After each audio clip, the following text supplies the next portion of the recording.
ethics to pass the life. So in the surgery also we have ethics. So we will go through the definition, identify the issues in the surgical ethics and why it is important, what are the boundaries, what is basically autonomy and what is informed consent, and why confidentiality is important, and what are the regulation and maintenance for these important for these surgical ethics, and is there any aspect of surgical research and good surgical practice. So the word ethics is derived from the Greek word which means character.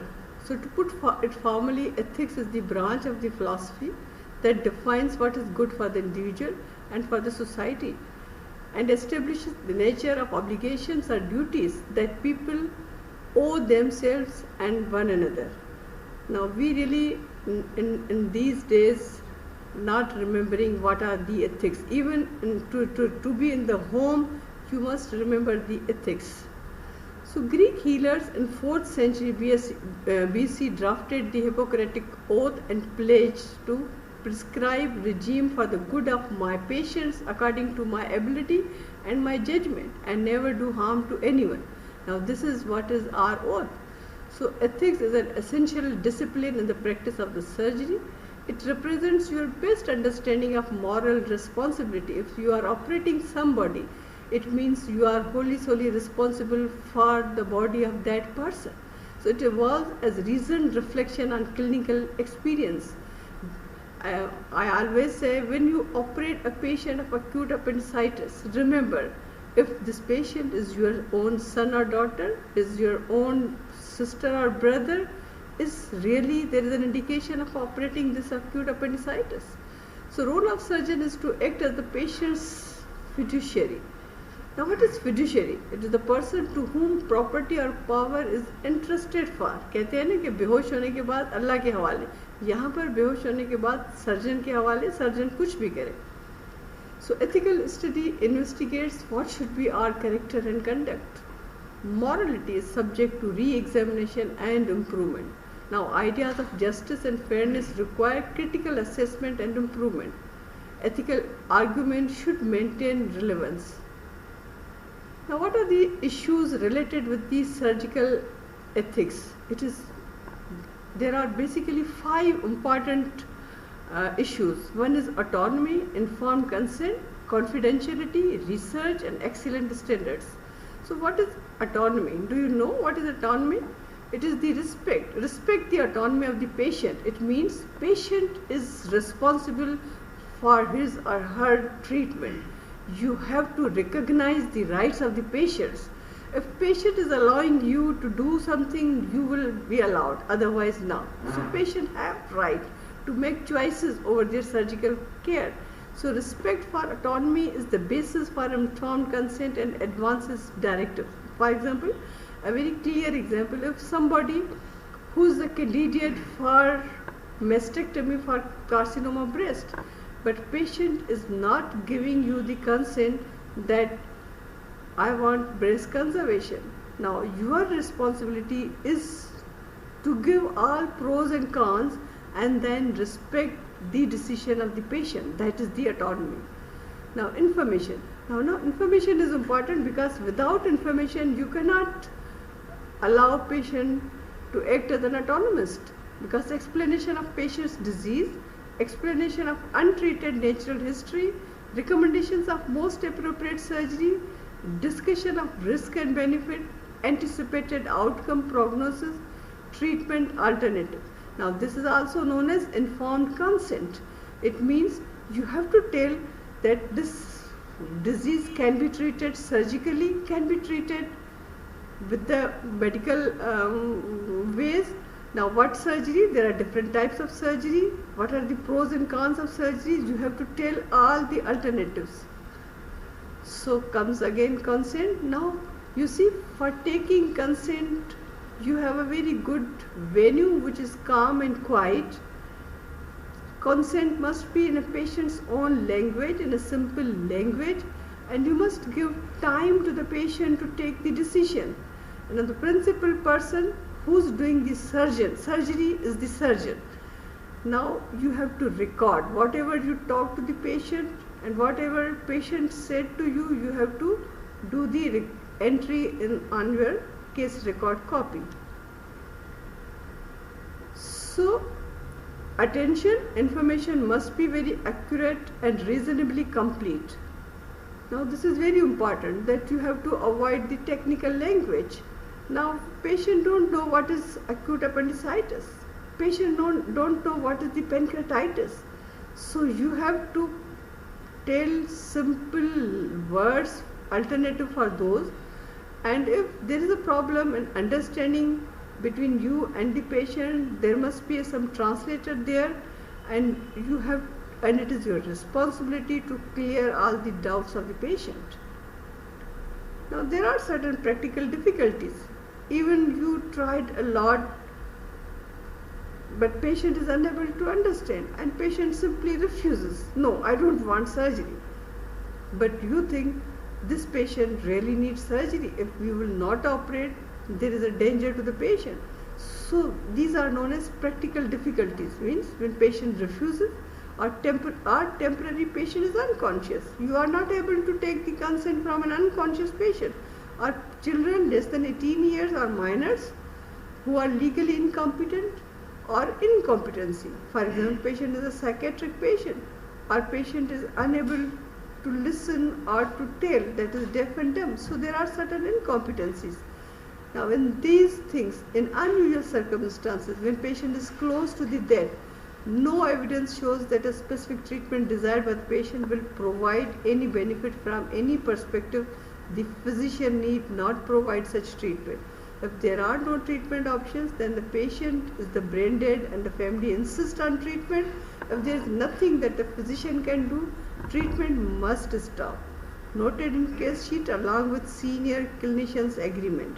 Now you have to have two persons who are agreed on that the patient is brain dead, there is no need of treatment, but patient's attendants are insisting for the treatment, and you have to stop the treatment.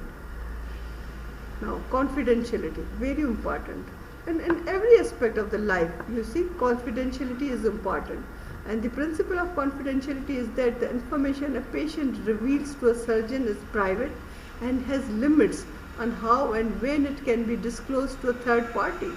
So you have to ask the patient, do you want to involve anybody else in this discussion? If patient allows and patient says yes, then you can involve any third person. So the patient and the person treating the patient have right to dignity. Now breaking confidentiality.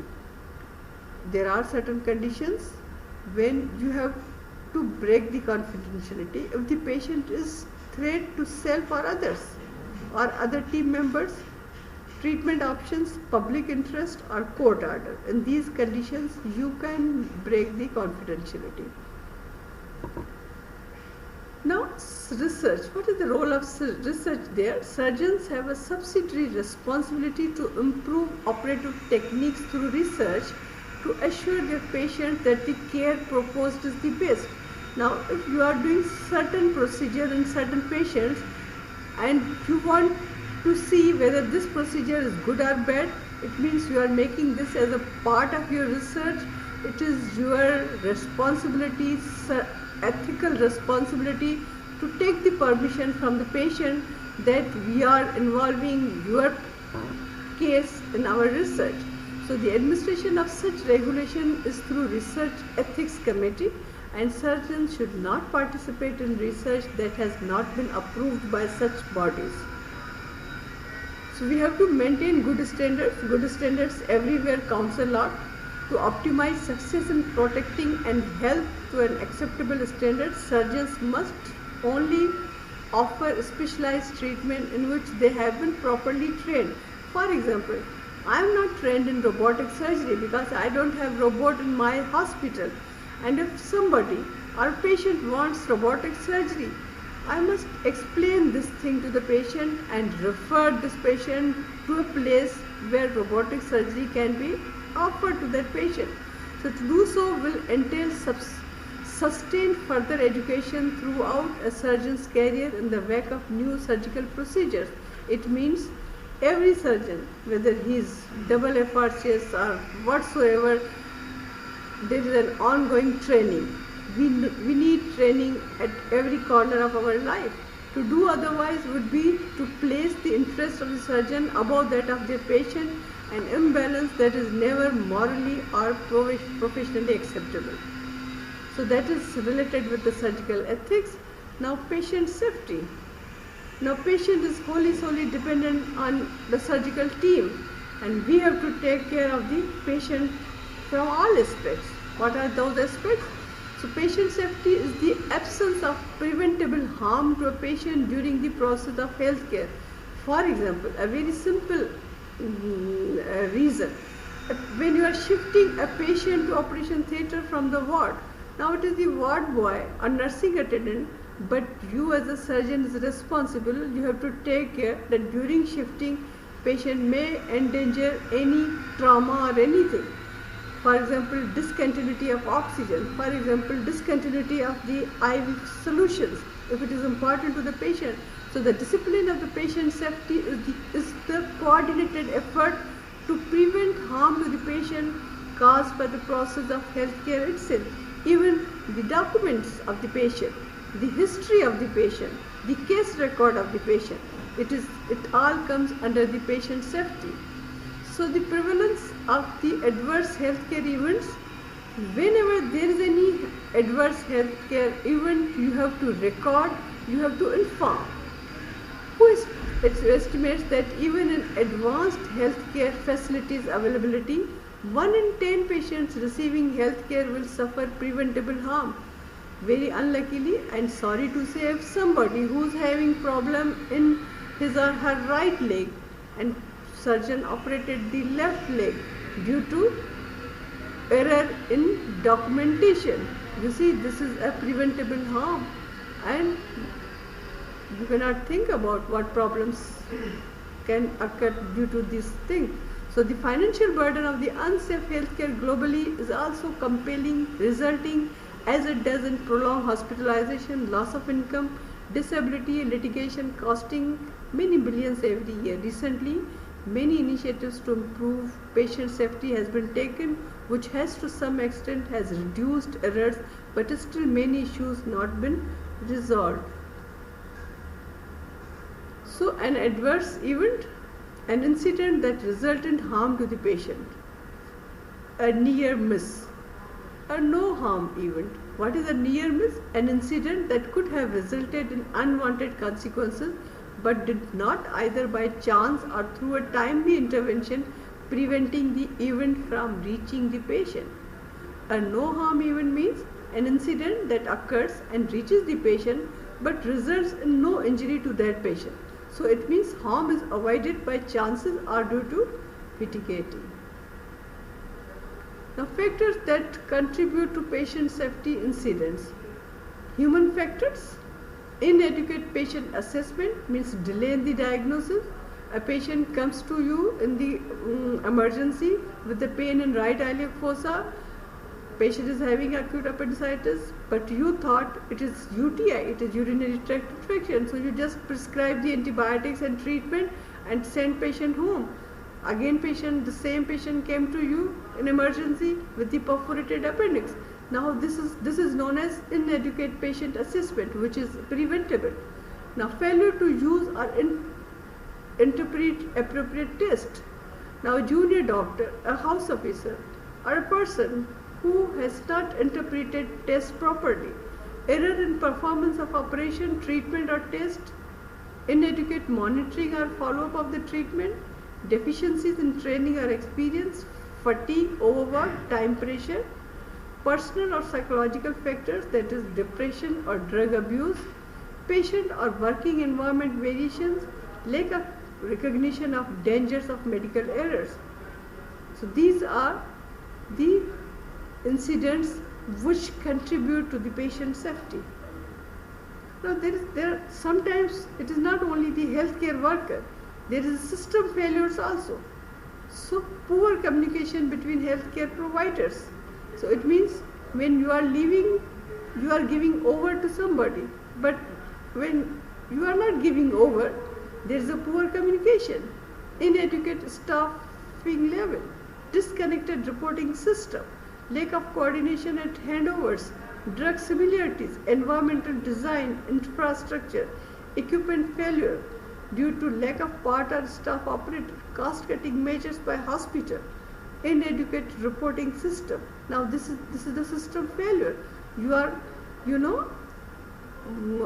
entering your data on the computer, but because of the light problem, your data has not recorded, and you thought that you have recorded all the things. So medical complexity, advanced and new technologies, potent drugs, their side effects and interactions, working environments, intensive care units, operation theatres. Now, understanding patient safety approach. It is very important to understand what do you mean by patient safety. The concept underlying patient safety incident is useful because it helps to anticipate situations that are likely to lead errors. The problem of error can be viewed in two ways. It could be due to any of the following, that is error of commission and error of omission and error of execution. Now you have to understand the difference between commission, omission and execution. Now what is commission? It means you have done the wrong thing. What is omission? You have not done. So failure to act. You have not done. You have not obeyed the orders. Error of execution, it means you have done, but you have done incorrectly. So you tried to follow the order, but you did it in an incorrect manner. So this is the commission, omission and execution. And you may come across BCQs from this, what is error of commission, omission and execution, if I will be your examiner. Now the system approach. A system approach to error recognizes that adverse events rarely have a single isolated cause, and that they are best addressed by examining why the system failed rather than who made the mistake. So individually you cannot say that this person is responsible for this. You have to make the whole system responsible for these things. So there is a pyramid, patient safety pyramid, known as Heinrich safety pyramid. It all written in the Bell and Love also. You can go through these slides. This is a bit boring, but you have to go through. It says that unsafe acts or near misses leads to minor injuries and over time to a major injury. The accident pyramid proposes that for every 300 near misses there are 29 minor injuries. Now this is all mathematics, but the key message is that near misses provide the best data about the reliability of the safety system. It is most important to report near misses. Now it's very important, as well as adverse events to reduce the errors. कहते हैं ना, जंगल में मोर नाचा किसने देगा, लेकिन अगर हम बताएंगे तो सबको पता चलेगा. So strategies for patient safety. Many organizations in such countries have developed important strategies, that is regulating and licensing of physicians and healthcare institutions, same as PMDC here in our part of the world, developing and adopting policies for patient safety and quality improvements, providing patient safety education program, institutional national clinical audits, reporting and learning from adverse events, setting up agencies to resolve concerns about the practice of doctor. So same comes these CMEs. What is continuous medical education? When we realize that many general practitioners, many doctors who are not aware of latest things, we started making the important thing, that is CMEs, that is continuous medical education hour. You must have minimum this number of hours to get your PMDC renewed. They have many challenges in patient safety. The probability of a patient to get harm in a hospital is higher. For example, the risk of hospital-related infection, poor sterilization of medical equipments, reuse of syringes or needles. Now, hospital strategies, team working and training to avoid safety errors. Medical team training programs have been developed internationally, which are further divided into critical care teams, operating room, emergency department. Well-educated and properly trained staff can reduce risk to the patient, themselves and their colleagues. And that is actually known as this, what is known as the, there is a list which is known as safety checklist. Now we as a surgeon always see that checklist and tick that checklist before shifting patient anywhere. So using informant technology, health information regarding medical errors should be collected properly and kept safe in electronic system, as paper-based record systems are more susceptible to error. Good example include electronic patients records and physician order entry system for medication prescribing. Now, patient safety and the surgeon, diagnostic and management errors, resuscitation errors, prophylaxis error. For example, patient need prophylaxis for the DVT, deep vein thrombosis. You have to ask patient to use the TED stocking, but you didn't remember to write down in your post-operative orders that this patient needs DVT prophylaxis. So it is important. Prescription errors, situation awareness, identification and treatment errors, technical and operative errors. Situation awareness, the wrong patient in operating room, a patient who is supposed to have a cholecystectomy is in operation OR1 will shift it to OR2 where somebody is supposed to do thyroidectomy. So the wrong patient in operating room, surgery performed on the wrong site, wrong procedure performed, failure to communicate changes in the patient's condition, anesthetist is sitting, talking with his or her colleague, and patient's oxygen saturation is going down and he didn't able to look at that. Disagreements about proceedings, retained instruments or swabs. So it means when you are starting the operation, you have to count the instruments and swabs. When you are ending the operation, you have to count the instruments and swab and declare that the swab count is correct. It is very, very important. So this is which I was talking before, surgical safety checklist. You have to go through that. I am not going to read this. Now, technical and operative errors. Failure in operative technique include cognitive error of judgment, such as failure or later conversion of left cholecystectomy into open procedure. Now, this is something which initially, for example, surgeon think that this patient is operable laparoscopically, but peroperatively there are certain adhesions and surgeon has to convert it into open cholecystectomy. Procedural, when the steps of operation is not followed or omitted. Executional, when too much force is used resulting in damage that may or may not have consequences. Misinterpretation, misuse of instrument. For example, you used diathermy excessively and there are chances of diathermy burns also, iatrogenic injury. So incidents can be defined as events that could have resulted in unintended or unnecessary serious harm. So that is known as never events. You really don't want never events. Thank you very much.